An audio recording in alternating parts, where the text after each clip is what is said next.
Colonel VH Sisodia व सूबेदार AIG Lalchand Pareek के मार्गदर्शन में बच्चों की 9वीं से ही कैरियर काउंसलिंग करके उन्हें उच्च दर्जे की डिफेंस की तैयारी करवाई जाती है।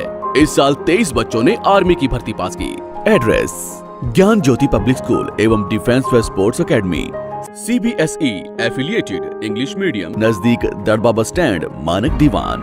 Contact number 9992571111 8929551111। नमस्कार, मैं हूं प्रमोद और आप देखना शुरू कर चुके हैं दी-सड़कनामा.com। इस वक्त मैं मौजूद हूं सिरसा में, चौधरी देवीलाल यूनिवर्सिटी में। इस वक्त मैं मौजूद हूं और मेरे साथ चौधरी देवीलाल यूनिवर्सिटी के वाइस चांसलर हैं डॉक्टर अजमेर सिंह मलिक।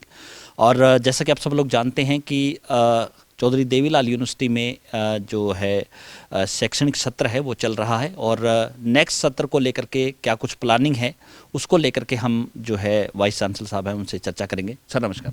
नमस्कार जी। सर, नया सत्र शुरू होने वाला है, जैसा कि आपने बताया कि कुछ नए कोर्सेज है उसको लेकर के प्लानिंग चल रही है। क्या कुछ कहेंगे इसको लेकर के, कितना स्टूडेंट्स को लाभ मिलेगा, क्या कुछ कोर्स है वो शुरू हो रहे हैं? यूनिवर्सिटी नई है, 2003 में 4 में एस्टेब्लिश हुई थी और जब यहाँ अगर देखें तो आज प्रेजेंट डे में 24 कोर्सेज अवेलेबल है। लेकिन किसी भी यूनिवर्सिटी के लिए एक full fledged multi faculty university है तो उसके लिए जो कोर्सेज है वो कुछ ऐसे कोर्सेज होते हैं जो डिमांड में नहीं रहते, कुछ नए कोर्सेज होते हैं तो उसका हम रीस्ट्रक्चरिंग कह सकते हैं उसको। तो हम उसका जो प्रक्रिया है हमने शुरू कर दी है। 1 दिसंबर को हमने पहली मीटिंग की थी एजुकेशन फैकल्टी की, जो भी डिफरेंट 2 डिपार्टमेंट हैं, एजुकेशन और फिज़िकल एजुकेशन का। तो सभी फैकल्टीज़ की हम मीटिंग कर रहे हैं हर रोज़, इवनिंग में, आफ्टरनून में करते हैं और उनसे सलाह मशवरा करते हैं कि उनके जो कोर्सेज हैं उनका क्या स्टेटस है, यानी वो कितने अट्रैक्टिव हैं, कितने एप्लीकेंट्स आते हैं और उसमें किस तरीके का वो कोर्स है। उन कोर्सेज में के अलावा और क्या कोर्सेज हैं जो आजकल मार्केट में हैं या डिमांड में हैं, या जिसमें कह सकते हैं यहाँ में स्टूडेंट्स जो हैं उन कोर्सेज की या उन एकेडमिक प्रोग्राम्स आजकल इनका नाम देते हैं, तो उन एकेडमिक प्रोग्राम्स को हम शुरू कर सके नेक्स्ट सत्र से। तो एक मीटिंग हो गई है, बाकी उनके साथ हमारा शुरू होगा।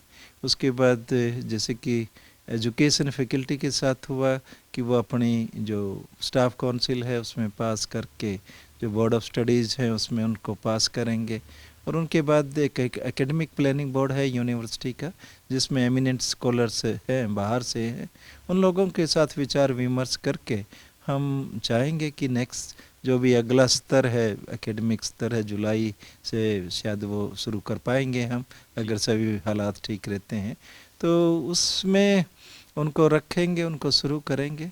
यहाँ ये बात मैं आपको ज़रूर बताना चाहूँगा कि हमारे जो कोर्स एकेडमिक प्रोग्राम्स हैं उनका जो फोकस होगा वो नेशनल एजुकेशन पॉलिसी में 4 ईयर डिग्री प्रोग्राम भी होंगे और पीजी प्रोग्राम भी होंगे। या दूसरे तरीके से मैं कहूँ कि वो जो कोर्सेज हैं जो यहाँ चल रहे हैं उनके सभी कोर्सेज के हम 4 ईयर एकेडमिक प्रोग्राम से शुरू करेंगे और इसके अलावा जो कोर्सेज अवेलेबल नहीं हैं उन पर हम पीजी लेवल पर कुछ कोर्सेज को शुरू करने की हमारी मंशा है या इस तरीके का विचार विमर्श हो रहा। लेकिन ये मैं ज़रूर आप सभी को बताना चाहूँगा कि जो भी कोर्सेज होंगे या एकेडमिक प्रोग्राम जो भी होंगे वो एकेडमिक प्रोग्राम ऐसे होंगे जो इंडस्ट्री से रिलेटेड हो, जिसमें हम एक एप्रोप्रिएट लेवल की स्किल दे सके, जिसको पढ़ने के बाद या पूरा करने के बाद जो स्टूडेंट्स हैं वो सेल्फ रिलायंट या अपने लिए सेल्फ एम्प्लॉयमेंट भी सर्च कर पाए, यानी फोकस हमारा उस प्रैक्टिकल एस्पेक्ट पर ही होगा। सर, नेक को लेकर के आपने कहा, नेक में जो यूनिवर्सिटी को जो ग्रेड मिलना चाहिए उसको लेकर के यूनिवर्सिटी कितनी तैयार है? क्योंकि पहले जो है टीम आई थी, बी ग्रेड पहले मिला हुआ था, कहीं उस पर और सुधार की गुंजाइश है? हाँ बिल्कुल, ये बहुत अच्छा सवाल है आपका और मैं भी आपके साथ ये शेयर करना चाहता हूँ कि नेक का सबसे बड़ी खुशी की बात तो ये थी कि हमने इस साल में काफ़ी एकेडमिक प्रोग्राम्स किए हैं। पिछला साल जो था वो कोविड की वजह से उसमें हम एकेडमिक प्रोग्राम ज़्यादा नहीं कर पाए थे, जिनके ऐसे एकेडमिक एक्टिविटीज़ जिनके आधार पर हमें मार्क्स मिलते हैं नेक में अच्छा ग्रेड लेने के लिए। लेकिन अब नेक का जो हमारा पीरियड है वो 31 दिसंबर 2021 तक हो गया। हमने उस मामले में सभी तरीके की जो सूचनाएं हैं जो अपलोड करते हैं, इस पर सबसे इम्पोर्टेंट बात ये रही है कि हमने उन एक्सपर्ट से या जो एक्सपीरियंस्ड लोग थे फॉर्मल और इनफॉर्मल तौर पर, उन लोगों से सलाह मशवरा किया। उन्होंने हमें बताया कि अगर उन्होंने ये बात बहुत अंडरलाइन की है अपनी उसमें डिस्कशन के दौरान कि जो आप अपलोड करते हैं वो 70 मार्क्स का होता है, और उस 70 मार्क्स में आपको जो भी इन्फॉर्मेशन देंगे अपनी यूनिवर्सिटी के बारे में उसकी प्रॉपर डॉक्यूमेंटेशन होनी चाहिए। तो आजकल हम उस तरीके की प्रॉपर डॉक्यूमेंटेशन करने की कोशिश कर रहे हैं। एक टीम काम कर रही है, तो उसमें जो डायरेक्टर IQAC हैं, NIRF के डायरेक्टर हैं और एक एडिशनल डायरेक्टर हैं, इसके अलावा एक 6-7 मेंबर्स की जिसमें कि यंग टीचर्स हैं, कॉन्ट्रेक्चुअल या कोई भी उस तरीके के लोग हैं। तो उन लोगों के साथ मतलब वो डॉक्यूमेंटेशन प्रिपेयर करने की काम चल रहा है, काम ज़ोरों शोरों से चल रहा है। लेकिन काम यानी उस तरीके की डॉक्यूमेंटेशन क्योंकि पहले कभी नहीं हुई थी, तो इसलिए ना तो हमारे जो स्टाफ है या टीचर्स फैकल्टी है वो इतनी एक्सपीरियंस्ड है, but now they are learning it और they are preparing it. Second जो बातें हैं उसमें बहुत सारी मीटिंग हमने नॉन टीचिंग और टीचर्स के साथ की है, और सभी ने ऑलमोस्ट सारा डाटा है हमारे पास। मेरा ख्याल है कि अगर आने वाले 10 दिन में हम तैयार हो जाएंगे।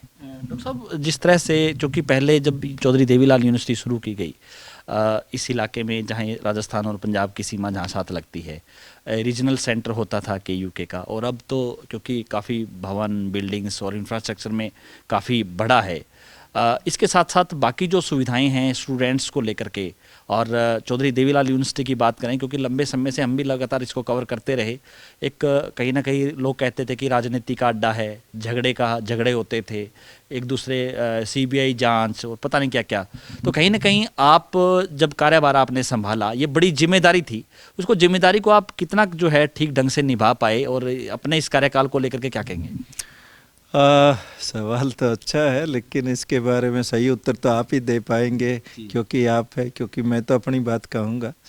मुझे बहुत खुशी है इस बारे में कि जो भी हमारा टीचिंग और नॉन टीचिंग जो स्टाफ है, चाहे वो किसी भी नेचर का है, सब काम कर रहे हैं। जहाँ तक सवाल है झगड़े का, मुझे तो नहीं लगता कि 1 साल में कोई झगड़ा हुआ है, तो यही एक बहुत बड़ी बात है। तीसरा जो मुझे कारण लगता है कि कई बार क्या होता है कि एकेडमिक एक्टिविटीज़ नहीं चल रही होती हैं तो आदमी थोड़ा सा डाइवर्ट हो जाता है। तो अब क्योंकि एकेडमिक एक्टिविटीज़ हैं तो उस वजह से कोई भी किसी तरीके की झगड़ा या इस तरीके की कोई बातें नज़र नहीं है। हाँ, एक बात जो आप राजनीतिक उसमें पूछ रहे हैं तो मैं ज़रूर बताऊंगा कि राजनीतिक के तौर पर मेरा ख्याल है यहाँ किसी तरीके की थोड़ा सा आपको इम्पार्शियल रहना पड़ता है, थोड़ी ऑब्जेक्टिविटी है, तो किसी भी तरीके की एक्टिविटीज़ नहीं है। इवन स्टूडेंट्स की भी बात है, स्टूडेंट्स क्योंकि कहीं ना कहीं वो भी राजनीति से जुड़े हुए रहते हैं, तो मेरा और उनके बीच में बिल्कुल साफ और स्पष्ट सा संवाद है, और सभी से मैंने एक ही कंडीशन रखी है कि मैं स्टूडेंट्स के लिए जो भी यूनिवर्सिटी फैसिलिटी दे सकती है, we will be happy to do that, but आप एक ही काम नहीं करेंगे कि स्ट्राइक नहीं करेंगे। ऑलमोस्ट सभी जो स्टूडेंट्स की आउटफिट्स हैं उन्होंने इस बात को एक्सेप्ट भी कर लिया है, और मैं भी अपने वचन पर बिल्कुल उनके काम करने के लिए तैयार हूँ। तो इससे क्या होगा, यूनिवर्सिटी की ग्रोथ होगी। एक और बात आपको ज़रूर बताना चाहूँगा मैं आपको, आने वाले दिनों में एक स्टूडेंट एक्टिविटी सेंटर भी इसी के बीच में हम स्टार्ट कर रहे हैं, क्योंकि यहाँ स्टूडेंट्स बैठ के आपस में विचार विमर्श कर सके या अपने आइडियाज़ को वो कर सके, वो चाय के या कॉफ़ी के या जो भी स्नैक्स हैं, उस तरीके की जो चीज़ें हैं वो एक जगह पर एक सेंटर में सेटअप करने जा रहे हैं। तो उससे और जो नए तरीके की जो संस्कृति है, शैक्षणिक संस्कृति, वो उसका विकास होगा, ऐसा मेरी उम्मीद है। और आने वाले 2-3 महीनों में शायद आप एक्टिविटी सेंटर की एक जो भी आप कहेंगे फाउंडेशन स्टोन कहें या उसका शुरुआत करने की हम बात कर रहे हैं। बिल्डिंग बनाएंगे और स्टूडेंट्स के लिए सभी सेवाएं देने के लिए तैयार है, हमें उसके लिए कोई भी सर, चौधरी देवीलाल यूनिवर्सिटी का अपना एक रेडियो स्टेशन, मीडिया सेंटर जो है पहले शुरू भी होता था, कार्यक्रम होते थे, लेकिन इस बीच जो है गतिविधि कुछ कम क्यों है, क्या लग रहा है? 2-3 बातें हैं जो मैं आपसे शेयर कर रहा हूँ। हालांकि ये बातें मैंने अपने उस पर नहीं की है, बट फीडबैक जो था उसके लिए ऑल पूरे इलाके के अंदर चौधरी देवीलाल यूनिवर्सिटी के रेडियो का नाम होता था, बेहतर तरीके की जानकारियाँ, और लोग अपडेट भी रहते थे खेती बाड़ी से, आप योजनाओं की जो जानकारी है, शैक्षणिक चीज़ों की जानकारी जो है देते थे। लेकिन सब कुछ जो है करोड़ों रुपए खर्च होने के बाद भी रिजल्ट आउटपुट उसका जहाँ तक एक मेरे पास आई थी ये बात, और ये मेरा ख्याल 2-3 महीने से हम इसी बात को लेके काम भी कर रहे हैं, लेकिन उसका रिजल्ट अभी तक ये आउटकम नहीं आया है। एंटीना का जो था वो काम करा लिया था, और काम भी क्या करा लिया था कि हमने टेंडर दिया तो टेंडर में कोई नहीं आया, तो फिर हमें दोबारा उस तरीके के रीटेंडरिंग के लिए जाना पड़ता है। दूसरी बात, मेरे जो मुझे सूचना दी गई है कि वो रेडियो स्टेशन के जो भी इक्विपमेंट हैं वो क्वाइट आउटडेटेड से हैं, और उसको ख़रीदने के लिए या नए तरीके के उनको रिप्लेस करने के लिए कुछ बजट की ज़रूरत होती है, और उस बात की असेसमेंट की जा रही है कि क्या उतना पैसा खर्च करना आज के टाइम पर हम अफोर्ड कर पाएंगे, या उसकी कोई आउटकम भी आएगी या नहीं आएगी। इस तरीके का विचार विमर्श चल रहा है, क्योंकि नैक से रिलेटेड जो एक्टिविटीज़ हैं वो प्राइमरी कंसर्न्स हैं या अगले आने वाले उसमें, तो उस वजह से उसको मतलब उतनी प्रायोरिटी नहीं मिल पा रही है। But definitely with in December will decide कि हम क्या कोर्स ऑफ एक्शन होगा, और मुझे नहीं लगता कि बहुत दिन लगेंगे उस काम को दोबारा से शुरू करा रहे हैं। सर, जैसे ला भवन बना, ला क्योंकि ला यहाँ पे करवाई जाती है, लेकिन बीसीआई को लेकर के काफ़ी कुछ पेच था, कितना हल हो पाया? अब जो स्टूडेंट्स जो डिग्री ले पाएंगे उनको कहीं ना कहीं ये पूरी उम्मीद है, या आप सजेशन करेंगे कि बीसीआई से उनको प्रॉपर तरीके से रोजगार है वो मिल पाएगा आगे? बीसीआई की अप्रूवल है हमारे कोर्सेज को, ला के कोर्स में बीसीआई की अप्रूवल है, उसमें मुझे नहीं लगता कि कोई किसी तरीके का संशय है। अगर कोई इस तरीके की बात है तो आप बताएं या मैं उनसे पूछूंगा, लेकिन हमारे जो कोर्सेज हैं, जो एकेडमिक प्रोग्राम्स हैं, चाहे वो 5 ईयर लॉ है या 3 ईयर लॉ है, सभी की रिकॉग्निशन है, उसमें कोई इशू। बाकी कुछ क्या कहना चाहिए? पिछले दिनों हड़ताल भी चली स्टूडेंट्स को लेकर के, काफ़ी कुछ हुआ, कुछ मांगे थी जो है नहीं सुनी जा रही, ऐसा कुछ था। अब हालांकि आपने जूस पिला करके जो है धरना समाप्त करा दिया, लेकिन मांगों को लेकर के कहाँ तक पहुँचे मामला, कब तक शॉर्ट आउट हो पाएगा? मांगे उनकी पहले से ही पूरी की गई है, ऐसा कोई इश्यू नहीं है। उनका जो सर्दियों के कपड़े थे उनका पहले से ही दे रखे हैं, 3 लाख रुपए हैं। जहाँ बुक्स की बात है तो बुक्स के केस में तो मैं आपको यूँ कहूँ कि पहले कुछ पैसा दिया हुआ है, लेकिन लाइब्रेरी में उसका एग्जीक्यूशन थोड़ा सा डिफ़िकल्ट हो रहा है। हमारे पास शायद उस तरीके के संसाधन नहीं जुटा पा रहे हैं, हम जुटा पा लेंगे।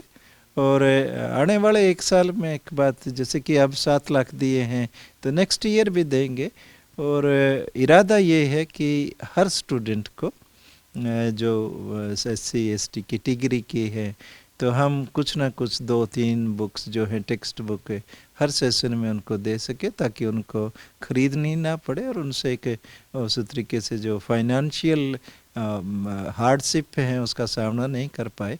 ना केवल उनके लिए बल्कि कोशिश ये रहेगी कि दूसरे जो गरीब स्टूडेंट्स भी हैं अगर वो आते हैं तो टेक्स्ट बुक के फॉर्म में उनकी कोई मदद कर सके। मैं जिस यूनिवर्सिटी से आया हूँ वहाँ उस तरीके की प्रैक्टिसेस थी। यहाँ थोड़ी सी समस्याएं आती हैं कि उस तरीके की एक जो है कल्चर डेवलप करने की, कि क्या इस तरीके के, क्या हम स्टूडेंट्स को उस तरीके से मदद कर सकते हैं, मदद करेंगे तो किस प्रकार से करेंगे। लेकिन मुझे लगता है कि नेक्स्ट सेशन में और भी बेहतर कर पाएंगे।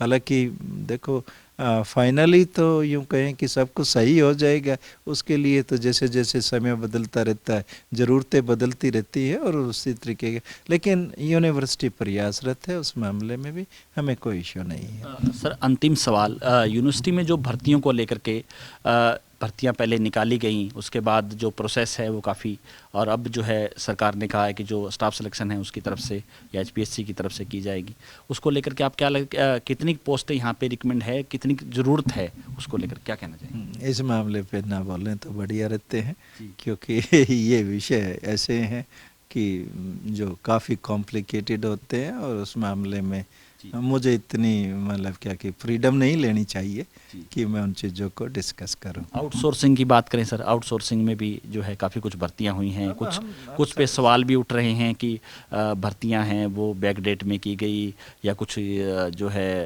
कि किसी के कहने पे की। मेरे अधिकार में नहीं है, एक एजेंसी है वो कर रही है, मैं कैसे कर सकता हूँ? मेरे अधिकार का क्षेत्र नहीं, मेरे अधिकार क्षेत्र से जो बात पूछोगे मैं बता सकता हूँ। बाकी क्या कहना चाहेंगे स्टूडेंट्स को लेकर के, जो है गतिविधि है यूनिवर्सिटी की प्रॉपर तरीके से पटरी पे आए, उसको लेकर के किस तरह के प्रयास है वो जारी होंगे?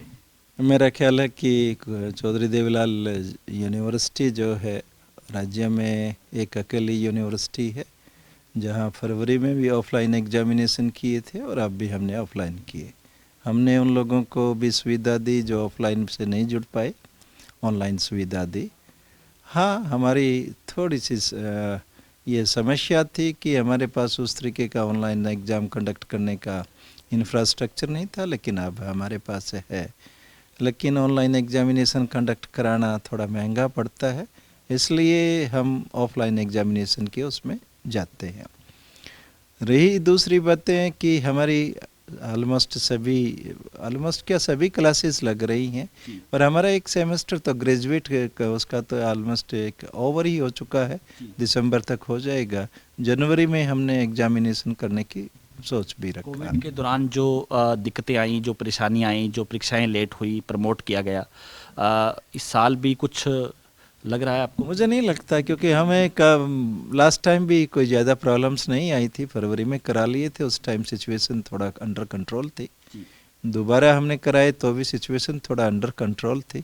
ये ज़रूर था कि हमने थोड़ा सा डिसीजन जो है एक आशावादी होकर हमने उन डिसीजंस को लिया और नेचर ने हमारा सपोर्ट भी किया, तो हम सारे काम ठीक कर पाए और कोविड की वजह से ज़्यादा हार्डशिप नहीं आ पाई। हाँ, कुछ जगह पर देख, जैसे कि अभी मतलब उसमें होता है कि कई पॉकेट्स में इस तरीके की प्रॉब्लम्स होते हैं, कोविड का इन्फेक्शन था तो वो लोग एग्ज़ाम नहीं दे पाए, उनको हमने एक अपॉर्चुनिटी दी, थोड़ा सा डिले करना पड़ा, रीज़न बिंग हमारे पास उस तरीके की नहीं थी।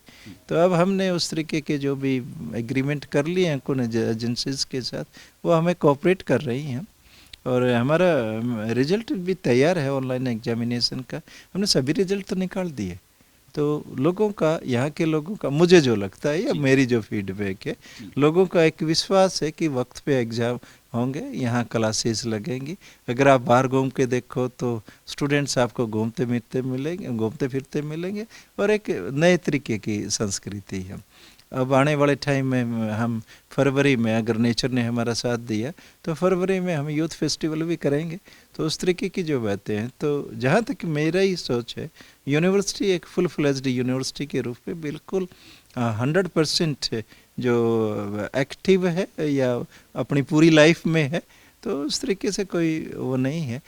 जहाँ तक गुणवत्ता का सवाल आता है कि वो तो आहिस्ता आहिस्ता जैसे जैसे प्रयास करते रहेंगे, गुणवत्ता में सुधार आता चला जाएगा। और यहाँ के लोग, हाँ, अभी दिसंबर में ही हमने प्रक्रिया शुरू कर रखी है। जो भी टीचर्स है, जो उनके पास सीट्स अवेलेबल है, उसकी सूचनाएं मांग रखी है। आने वाले अगले एक वीक में ही शायद हम इस तरीके की कोई एडमिशन का प्रक्रिया भी एडमिशन की प्रक्रिया भी चल रही है। बिल्कुल हम एडवर्टीज़ कर रहे हैं।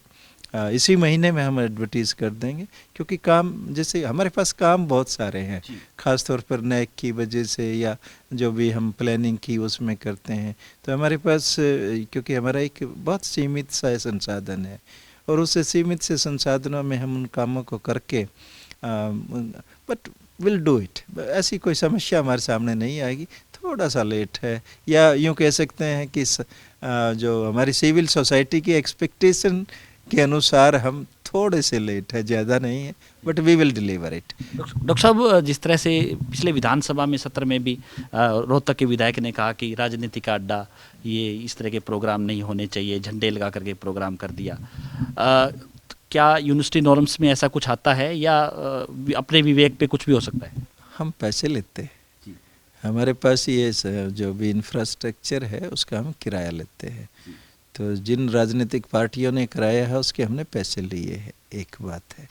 जहाँ तक कि जो हमारे स्टूडेंट से रिलेटेड या हमारी यूनिवर्सिटी के उसमें हैं, हम वहाँ अपने, क्योंकि हमारे प्रोग्राम्स हैं तो उसमें हम उस तरीके की चार्ज नहीं करते, लेकिन जो भी राजनीति झंडे वाले जो भी प्रोग्राम आप कहते हैं उनके सब के हमने पैसे लिए हैं, तो इसलिए उन चीज़ों के बारे में ये थोड़ा सा सवाल यूँ लगता है कि आपको कि हम उसको फेवर कर रहे हैं, उसके अगेंस्ट है। विधानसभा में चूंकि उठ गया इसलिए थोड़ा सा वो उसके बारे में मैं क्या कमेंट करूँगा, वो मेरे क्षेत्र से बाहर है, मेरे अधिकार में नहीं आता। Thank you.